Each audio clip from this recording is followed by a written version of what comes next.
प्रिय विद्यार्थियों, नमस्कार। हम आज जो टॉपिक स्टार्ट करने जा रहे हैं वो नीट के स्टूडेंट्स के लिए और 12th के स्टूडेंट के लिए बहुत उपयोगी साबित होगा। और हिंदी भाषा में बायोलॉजी का जो है मैं आप लोगों के सामने एकदम सरलतम भाषा में पेश करने की कोशिश करूंगा। आप लोगों को याद होंगे, आप एक बार पूरी क्लास ज़रूर सुनना कि क्या पढ़ा रहे हैं सर। अगर आपको पसंद आए तो ही सब्सक्राइब करना, ठीक है। तो देखिए, मैं आज का जो टॉपिक स्टार्ट कर रहा हूँ वो संबंधित है बायोटेक्नोलॉजी से। किससे संबंधित है? बायोटेक्नोलॉजी के बारे में हम रीड करेंगे और बायोटेक्नोलॉजी के बारे में इसमें स्तरीय प्रश्नों का समावेश हम करेंगे जो कि नीट में पूछे जाते हैं, और कोशिश करूंगा कि आपको इनके बारे में समझ में आए। मैं ये कह रहा हूँ कि बायोटेक्नोलॉजी, आपको पता है बायोटेक्नोलॉजी दो शब्दों से मिलकर बना है। Number first bio and number second technology. Number first क्या है? बायो है और नंबर सेकंड है टेक्नोलॉजी। तो दोनों का आपको अर्थ समझ लेना, आप लोगों को बायोटेक्नोलॉजी समझ में आ जाएगी। तो बायो का मतलब होता है जीव, ठीक है, आपको पता है सबको। और टेक्नोलॉजी का मतलब होता है प्रौद्योगिकी। इसको समझाने का मतलब मेरा कंसेप्ट क्लियर करने का है। अगर आप लोगों का कंसेप्ट क्लियर हो जाए तो आप कमेंट बॉक्स में लिख देना यस, ठीक है। तो बायोटेक्नोलॉजी का मतलब क्या है? जीव और प्रौद्योगिकी, यानी कि प्रौद्योगिकी का अर्थ समझा देता हूं। प्रौद्योगिकी का मतलब होता है कि हम अपने कार्य को सुगम बनाने के लिए, अपने कार्यों को, बहुत सारे कार्य करता है पर, ठीक है, कार्यों को सुगम बनाने के लिए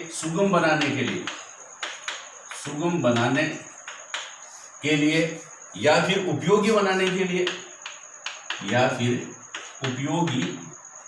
बनाने के लिए जिन साधनों या परिक्रमों का उपयोग करते हैं, जिन साधनों या परिक्रमों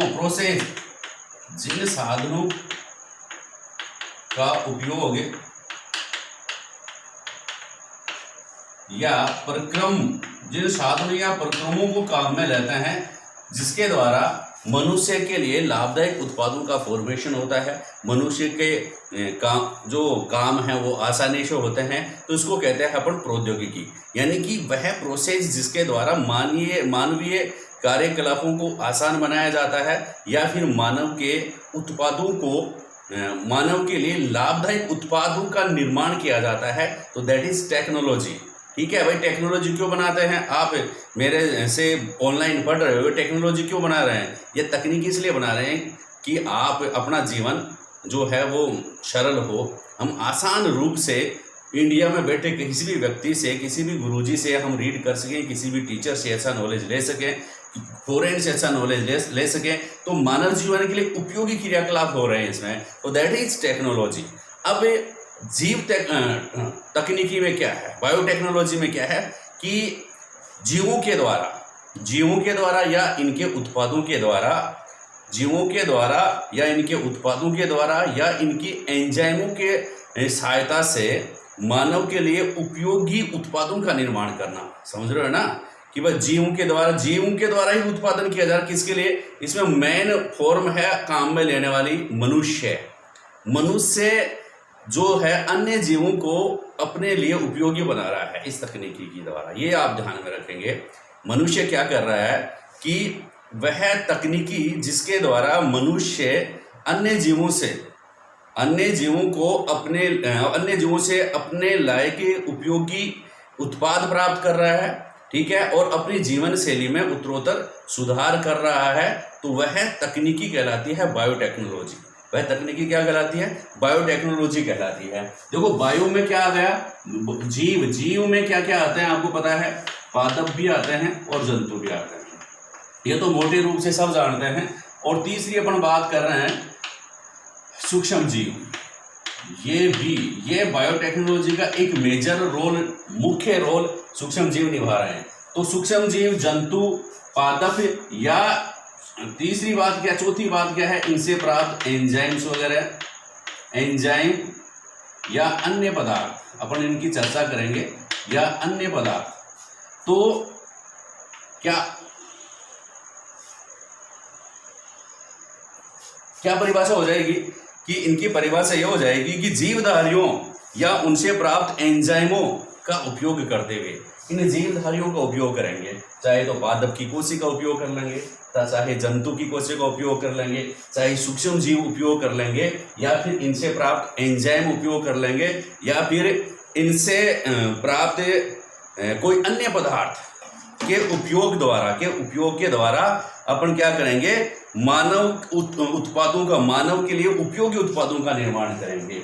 इनके द्वारा, इनसे प्राप्त एंजाइमों के उपयोग के द्वारा मानव के लिए उपयोगी पदार्थों का निर्माण करना क्या कहलाता है, बायोटेक्नोलॉजी कहलाता है। क्या कहलाएगा, बायोटेक्नोलॉजी कहलाएगा। फिर से मैं बता रहा हूँ, क्या हुआ कि बायो में तो बायो शब्द है, और बायो शब्द में क्या आ गया, जंतु कोशिका आ गई, या पादप कोशिका आ गया, या कोई जंतु आ गया, कोई पादप का कोई भाग आ गया, पादप कोशिका उत्तक आ गया, तथा जंतु व पादप तो आएंगे, सूक्ष्म जीव आ गए, या फिर इनसे प्राप्त एंजाइम, इनका उपयोग करते हुए मानव के लिए कोई उपयोगी प्रोडक्ट, मानव के लिए कोई उपयोगी उत्पाद बना लेंगे अपन, या फिर कोई उपयोगी सेवा अगर अपन डेवलप कर पाए तो दैट इज बायोटेक्नोलॉजी। तो वह क्या कहलाती है, बायोटेक्नोलॉजी कहलाती है। अब एक काम का प्रश्न आप लोगों के सामने है, बायोटेक्नोलॉजी शब्द जो है वह कॉर्ल इरेकी ने दिया था। किसने दिया, कॉर्ल इरेकी। बायोटेक्नोलॉजी शब्द किसने दिया भाई, कॉर्ल इरेकी ने दिया। ठीक है, अब कॉर्ल इरेकी के बाद मैं आप लोगों को बताऊं बायोटेक्नोलॉजी को कैसे आपको रीड करना है। देखिए, बायोटेक्नोलॉजी को दो भागों में हम डिवाइड करेंगे। बायोटेक्नोलॉजी, ये कंसेप्ट आप लोगों को क्लियर होने चाहिए। बायोटेक्नोलॉजी को दो भागों में अपन डिवाइड करने जा रहे हैं, टू पार्ट्स, दो प्रकारों में, टू टाइप्स की है बायोटेक्नोलॉजी। नंबर एक, प्राचीन बायोटेक्नोलॉजी, प्राचीन जैव तकनीकी,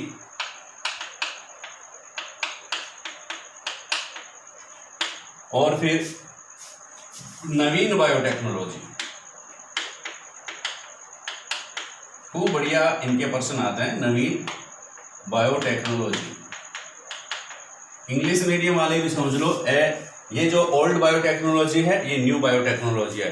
two types of biotechnology, that is number first old biotechnology and new biotechnology. Old biotechnology में क्या आप लोग रीड करने जा रहे हैं, देखिए, हमें ऐसा नहीं है, बायोटेक्नोलॉजी नहीं है जो प्राचीन बायोटेक्नोलॉजी है। समझिए इस बात को कि प्राचीन बायोटेक्नोलॉजी में भी क्या है, जीवों के उपयोग के द्वारा, मानव के जीवों के उपयोग के द्वारा, जीव में सब कुछ आ गया। जब भी मैं जीव शब्द काम में लूँ उपयोग के इस हिसाब से, तो जीव उसमें आ जाएंगे पादप कोशिका, पादप उत्तक, जंतु कोशिका, जंतु उत्तक, सूक्ष्म जीव, या इनसे प्राप्त एंजाइम, या इनके कोई उत्पाद या कोई अंग। समझ गए बात को। तो मैं ये कह रहा हूँ कि प्राचीन बायोटेक्नोलॉजी में क्या था कि इन जीवों के उपयोग के द्वारा मानव के लिए उपयोगी पदार्थ बनाए जाते थे। समझ रहे बात को, मतलब दोनों में, प्राचीन बायोटेक्नोलॉजी और नवीन बायोटेक्नोलॉजी में, दोनों की कॉमन बात क्या है, इनमें भी जीवों का उपयोग किया जाता है। इनमें किसका उपयोग किया जाता है, ध्यान से सुनना, जीवों का उपयोग किया जाता है। अब यहां पर जीवों का मतलब आप लोग समझ रहे हो कि सूक्ष्म जीव, क्या समझेंगे इसको, सूक्ष्म जीव समझेंगे। फिर दूसरी बात अपन समझेंगे कोई जंतु या पादप कोशिका। जंतु पूरा भी हो सकता है, जंतु या पादप कोशिका भी हो सकता है, या इनके उत्तक भी हो सकते हैं, या फिर इनके एंजाइम्स भी हो सकते हैं, या इनसे प्राप्त कोई अन्य पदार्थ। मतलब जीवों के उपयोग में इनका उपयोग आएगा। जीवों के उपयोग के द्वारा मानव के लिए उपयोगी उत्पाद, मानव के लिए उपयोगी उत्पादों या सेवाओं, और शब्द लिख लीजिए आप, उत्पादों या सेवाओं का उत्पादन करना। देखिए क्या कहलाता है, बायोटेक्नोलॉजी कहलाता है। तो ये दोनों बातें दोनों में शामिल हैं। नवीन बायोटेक्नोलॉजी में भी यही होता है और प्राचीन बायोटेक्नोलॉजी में भी यही होता है। फिर अगला डिफरेंस क्या है, अगला डिफरेंस ये है कि जो नवीन बायोटेक्नोलॉजी है, देखिए प्राचीन बायोटेक्नोलॉजी, इनमें क्या है, इनमें क्या है, जो प्राचीन बायोटेक्नोलॉजी है इसमें सूक्ष्म जीवों की प्राकृतिक क्षमताओं का उपयोग किया जाता है। ये ध्यान में रखना, ये खास बात है। इनको अगर लर्न करेंगे तो क्या खास बात है, इनमें सूक्ष्म जीवों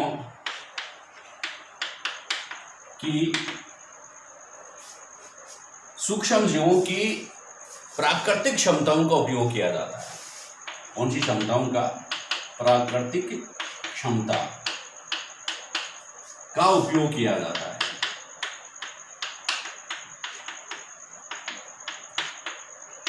ध्यान से देखना इस बात को कि प्राचीन बायोटेक्नोलॉजी जो है इनमें सूक्ष्म जीवों की प्राकृतिक क्षमता का उपयोग किया जाता है। और कैसे? देखिए, मान लो अपन प्राचीन समय में क्या करते थे कि प्राचीन समय से ही अपन क्या कर रहे हैं, दूध का, दही का निर्माण कर रहे हैं, दही निर्माण कर रहे हैं। इसको आप बायोटेक्नोलॉजी कहने में भी हिचकिचाएंगे कि वास्तव में ये बायोटेक्नोलॉजी है क्या दही का निर्माण करना? यस, ये बायोटेक्नोलॉजी है भाई। इनमें बायोटेक्नोलॉजी, दही का निर्माण होता है तो आप क्या समझते हो, छाछ से दही का, दूध में छाछ डाल दी तो दही का निर्माण हो गया, ऐसा अपन मानते थे। लेकिन ऐसा है नहीं भाई। दही का निर्माण क्यों होता है? क्योंकि उसमें सूक्ष्म जीव होते हैं, सूक्ष्म जीवाणु होते हैं दही में। वो सूक्ष्म जीवाणु सूक्ष्म जीवाणु मतलब जीव हो गए ना, सूक्ष्म जीव हो गए। वो सूक्ष्म जीव ही दूध को किसमें बदलते हैं? दही में बदलते हैं। लैक्टोबैसिलस जीवाणु ये दही में पाए जाते हैं या छाछ में पाए जाते हैं। वह किसमें बदलेंगे भाई? दूध को दही में बदल देंगे। तो दही का निर्माण अपन पहले से कर रहे हैं, सिरका का निर्माण कर रहे हैं, एल्कोहल का निर्माण कर रहे हैं। दही का निर्माण, सिरका का निर्माण, सिरका निर्माण और एल्कोहल या एथेनॉल का फॉर्मेशन अपन प्राचीन समय से कर रहे हैं। तो प्राचीन समय से इनका अगर फॉर्मेशन कर रहे हैं तो ये क्या है? प्राचीन बायोटेक्नोलॉजी के रूप में अपन काम कर रहे हैं। चाहे अपने को पता था, चाहे उस समय उनको पता था या नहीं था, ठीक है, उनको पता नहीं था उस समय कि वो उसमें सूक्ष्म जीवों का उपयोग हो रहा है। जहां सूक्ष्म जीवों का उपयोग हो रहा है मानव के लिए उपयोगी पदार्थों के निर्माण के लिए, वह बायोटेक्नोलॉजी स्टार्ट हो जाती है। चाहे सूक्ष्म जीवों का उपयोग हो रहा हो, चाहे बड़े जीवों का उपयोग हो रहा हो, या उनके उत्पादों का उपयोग हो रहा हो, किसी मानव के लिए उपयोगी पदार्थ का निर्माण करने के लिए अगर किसी जीव का उपयोग हो रहा है तो वह बायोटेक्नोलॉजी है, वह बायोटेक्नोलॉजी है। मनुष्य के लिए उपयोगी कोई उत्पाद अपन प्राप्त कर रहे हैं और उसमें किसी जीव का उपयोग हो रहा है तो वह बायोटेक्नोलॉजी है। समझ में आ रहा है? आज मेरी क्लास पूरी इंट्रोडक्टरी है कि अपन बायोटेक्नोलॉजी का इंट्रोडक्शन कर रहे हैं। तो दही का निर्माण, सिरका का निर्माण और एथेनॉल का फॉर्मेशन जो है वह भी क्या है? प्राचीन बायोटेक्नोलॉजी है।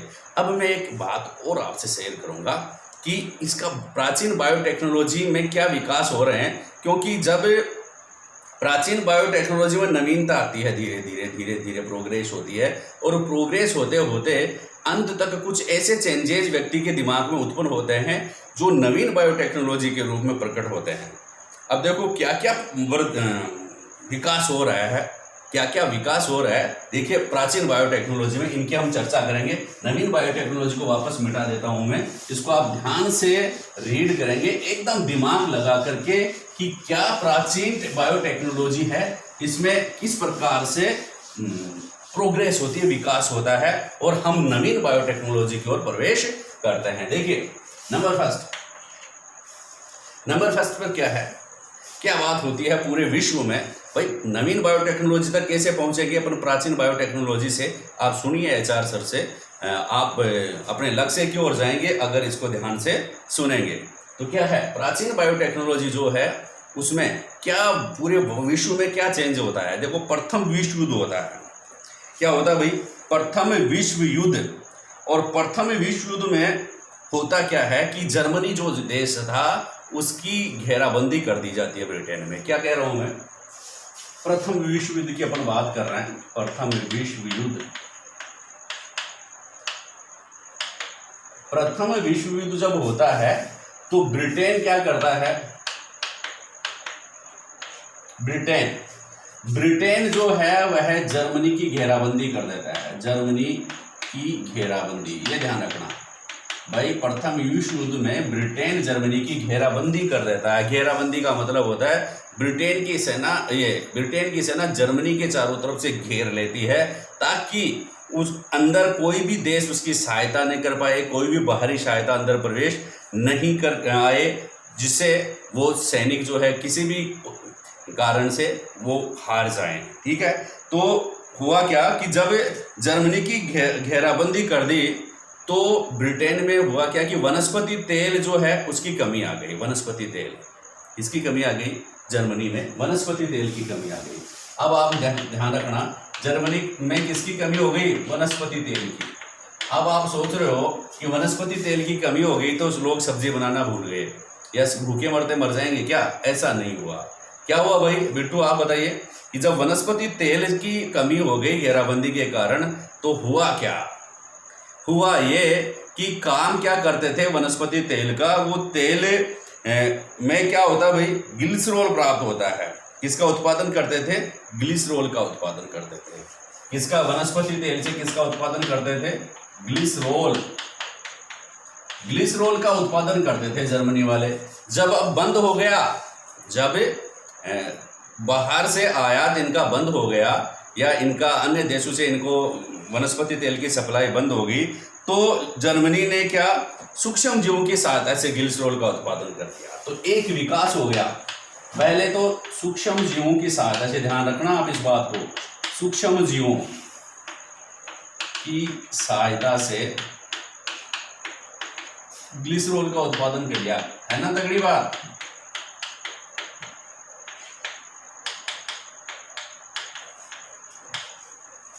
ग्लिसरॉल का उत्पादन कर लिया।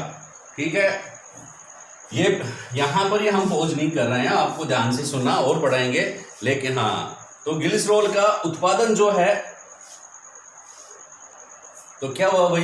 किसकी सहायता से? सूक्ष्म जीवों की सहायता से। मतलब क्या हुआ कि पहले ग्लिसरॉल जो जर्मनी प्राप्त करती थी वनस्पति तेल से ग्लिसरॉल बनाती थी, वनस्पति तेल से ग्लिसरॉल बनाती थी। अब सूक्ष्म जीवों की सहायता से ग्लिसरॉल बन रहा है। तो इसका मतलब क्या है कि टेक्नोलॉजी का विकास हो गया है। इसी को तकनीकी तो कहते हैं।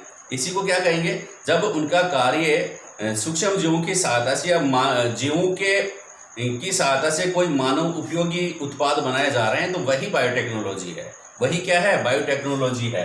तो सूक्ष्म जीवों की सहायता से ग्लिसरॉल का फॉर्मेशन हो रहा है, यह बायोटेक्नोलॉजी का विकास है। एक कदम और बायोटेक्नोलॉजी, प्राचीन बायोटेक्नोलॉजी आगे बढ़ती है, चल जाती है किधर? नवीन बायोटेक्नोलॉजी की ओर। दूसरी बात और क्या है कि देखिए, ब्रिटेन इस समय क्या करता है कि ब्रिटेन एक जीवाणु का आपको नाम पता होगा, आप लोगों ने 12th कर ली है। अगर नहीं कर ली है तो यहां ध्यान से रीड कर लेना कि उस जीवाणु का नाम है क्लोस्ट्रीडियम एसिटोब्यूटाइलिकम। क्या नाम है? क्लोस्ट्रीडियम। पहले तो आप ध्यान में रखेंगे, क्लोस्ट्रीडियम याद हो गया। इसको हिंदी मीडियम वाले 2-3 बार बोल देंगे। क्या बोलेंगे? क्लोस्ट्रीडियम ब्यूटाइलिकम, क्लोस्ट्रीडियम एसिटोब्यूटाइलिकम, ये एक ही नाम है, क्लोस्ट्रीडियम एसिटोब्यूटाइलिकम। क्या नाम है एक जीवाणु का? क्लोस्ट्रीडियम एसिटोब्यूटाइलिकम। याद रह जाएगा। इस जीवाणु से, देखो, इस जीवाणु से इसने क्या प्राप्त किया भाई?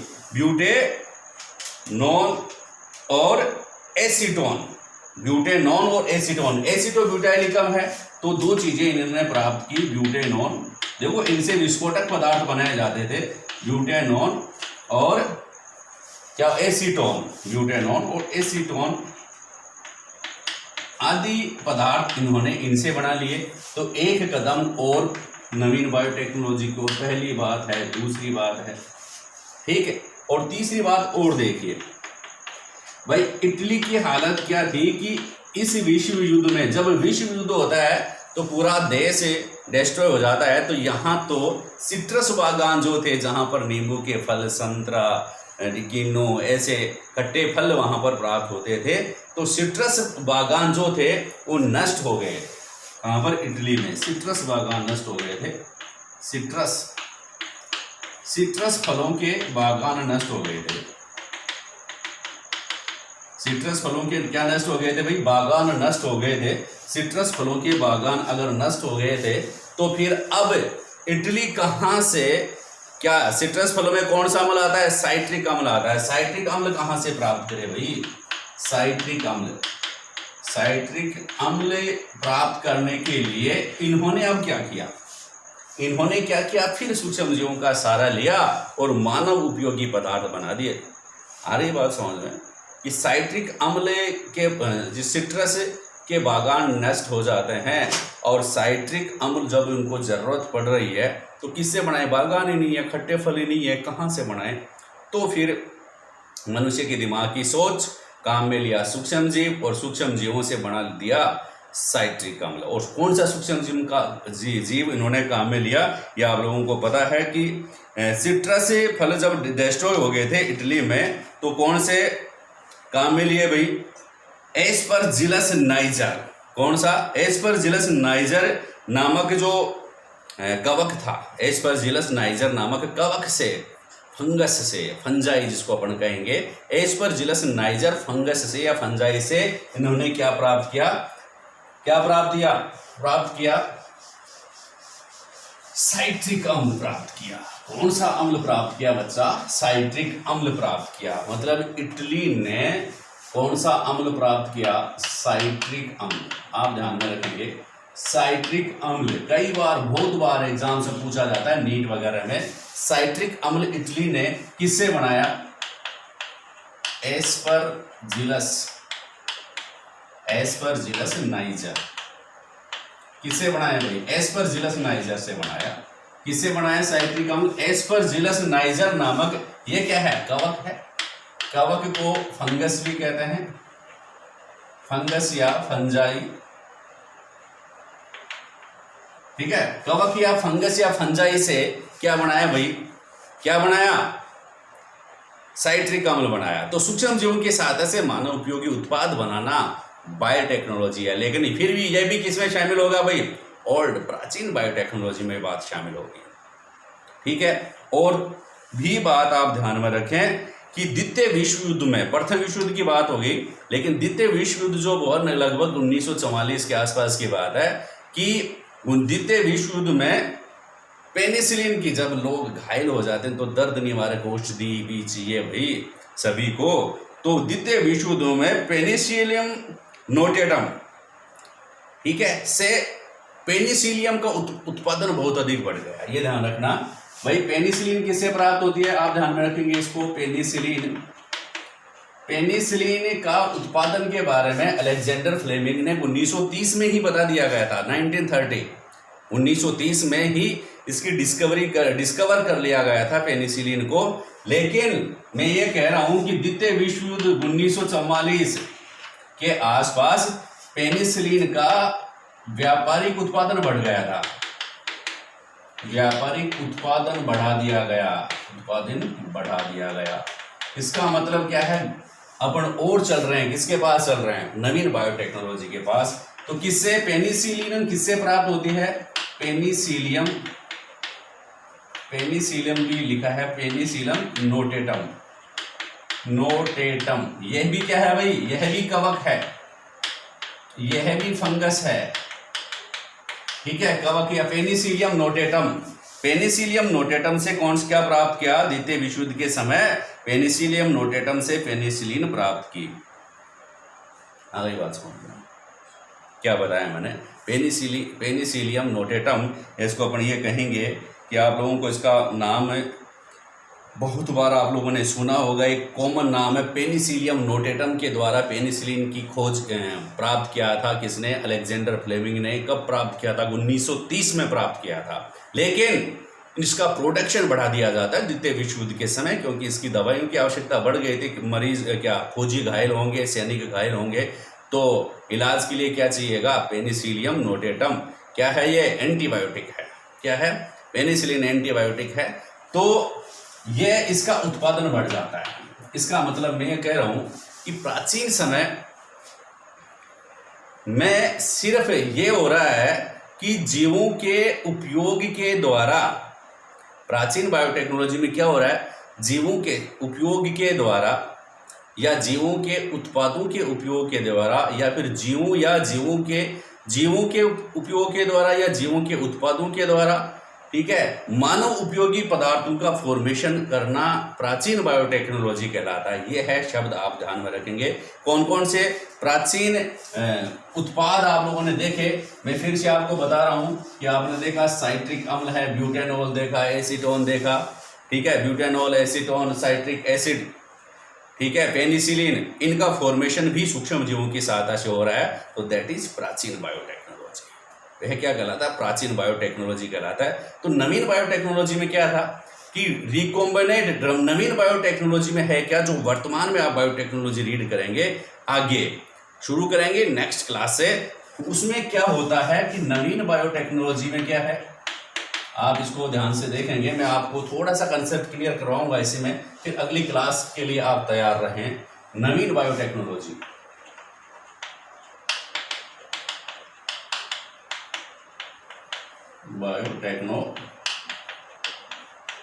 नवीन बायोटेक्नोलॉजी में क्या होता है कि इसमें यह होता है कि किसी सूक्ष्म जीव जो होगा, सूक्ष्म जीव का उपयोग करेंगे या किसी अन्य जीव का उपयोग करेंगे या किसी पादप कोशिका का उपयोग करेंगे, इनका उपयोग करेंगे, लेकिन किस प्रकार से कि इनमें सूक्ष्म जीवों के डीएनए में कोई वांछित जीन प्रवेश करवा देंगे, जिसको अपने को उपयोगी प्रोडक्ट प्राप्त करना है, जिससे संबंधित अपने को उपयोगी प्रोडक्ट करवा देंगे या प्रवेश करा देंगे या उनमें से हटा देंगे, फिर नया प्रोडक्शन प्राप्त करेंगे, तो वह कहलाएगा नवीन बायोटेक्नोलॉजी। अपन ये कहेंगे कि जेनेटिक इंजीनियरिंग।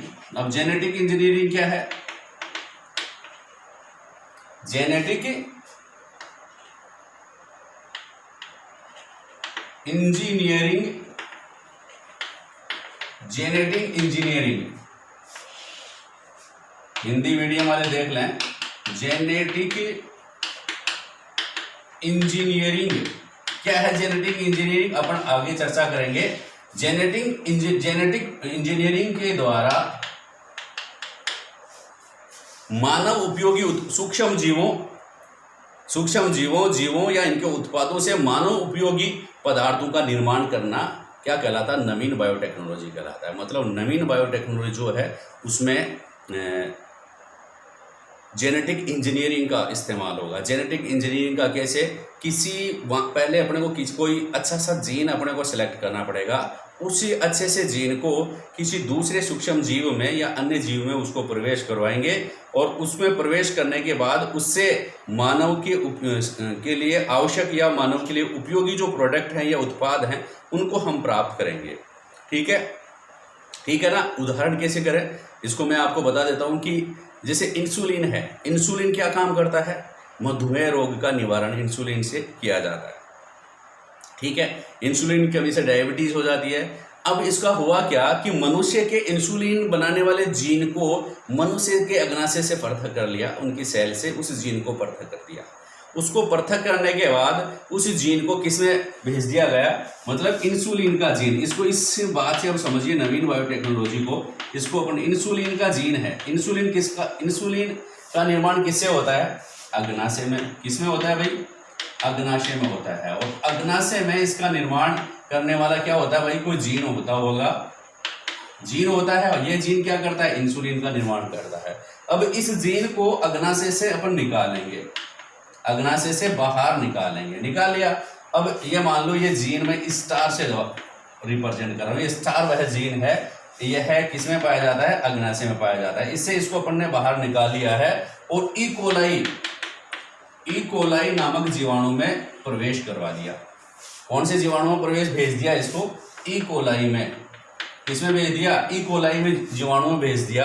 कैसे भेज दिया, क्या प्रोसीजर है उसको तो अलग हिसाब से रीड करेंगे, लेकिन इकोलाई में भेजने के बाद इन्होंने खुद ने, इकोलाई जो जीवाणु है वह इंसुलिन का फॉर्मेशन कर रहा है, और इंसुलिन का उत्पादन अपने से एक फैक्ट्री में अलग से, जैसे शराब बनती है वैसे इंसुलिन बन गया, और उसको इंजेक्शन में पैक करके जो मधुमेह रोगी हैं उनको इंजेक्शन उनका लगा दिया जाता है। तो यह क्या है? नवीन बायोटेक्नोलॉजी है। क्या है? नवीन बायोटेक्नोलॉजी है। यानी कि नवीन बायोटेक्नोलॉजी में रिकॉम्बिनेंट डीएनए का उपयोग किया जाता है। नवीन बायोटेक्नोलॉजी में किसका उपयोग किया जाता है? डीएनए खंडों का उपयोग किया जाता है। नवीन बायोटेक्नोलॉजी जो है उसमें ट्रांसजेनिक प्लांट्स का उपयोग किया जाता है। तो ये सारे जो ट्रांसजेनिक प्लांट्स है, रिकॉम्बिनेंट डीएनए है, जो वर्तमान में बायोटेक्नोलॉजी है वो नवीन बायोटेक्नोलॉजी कहलाती है। ठीक है, अब इनके मैं एग्जाम्पल में कुछ ऐतिहासिक परिदृश्य पे इसके अपन डालते हैं एक टेबल के माध्यम से, आप लोगों को मैं बताने की कोशिश करूंगा कि क्या महत्वपूर्ण प्रश्न आप लोगों के एग्जाम्स में आ सकते हैं। ठीक है, तो देखिए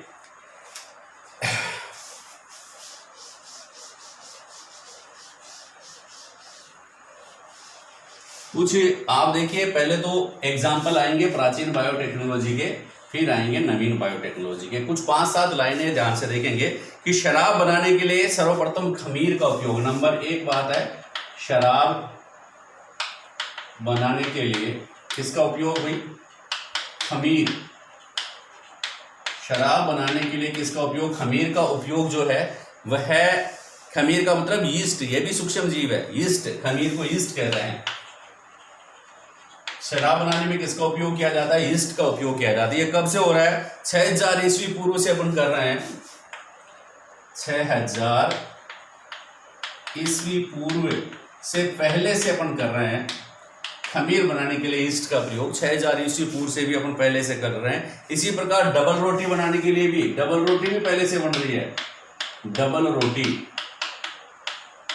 रोटी के निर्माण के लिए भी किसका उपयोग किया जाता है? यीस्ट का उपयोग। ठीक है, यह है लगभग अपन कर रहे हैं 4000 ईसा पूर्व से। कब से कर रहे हैं? 4000 ईसा पूर्व से पहले तक से हम करते आ रहे हैं। फिर अपन बात करें सीवेज, जो वाहित मल है उसको सीवेज कहते हैं। वाहित मल, शहरों में गंदे नालों वगैरह में सीवेज, सीवेज का उपचार। सीवेज क्या होता है भाई?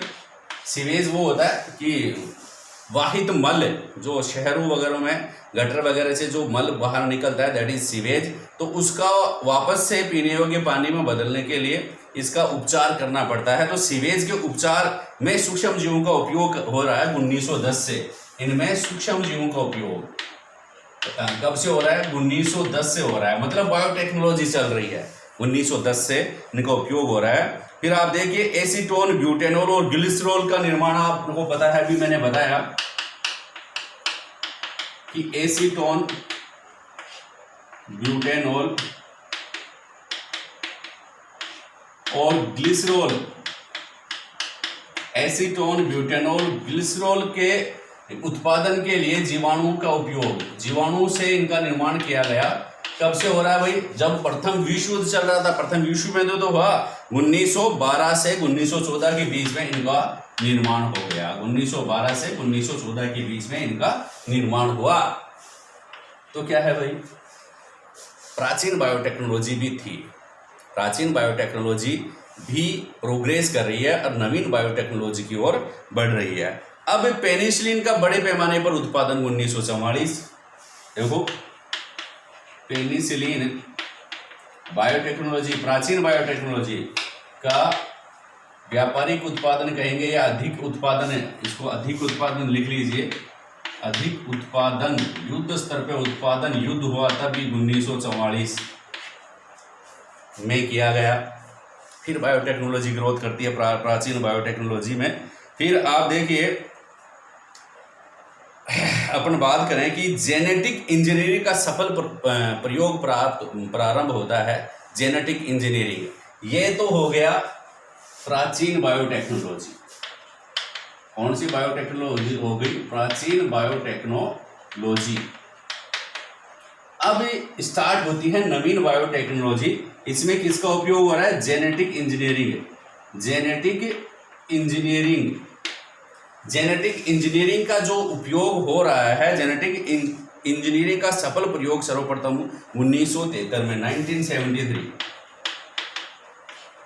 1973 में जेनेटिक इंजीनियरिंग का सफल प्रयोग हुआ। और जेनेटिक इंजीनियरिंग के द्वारा, यानी कि बैक्टीरिया के द्वारा, इंसुलिन का व्यापारिक उत्पादन, मैंने आपको बताया ना, इंसुलिन इकोलाई में अग्नाशय के इंसुलिन का जीन इकोलाई जीवाणु में प्रवेश करवा करके उसका व्यापारिक उत्पादन किया गया इंसुलिन का, और उसका नाम क्या है?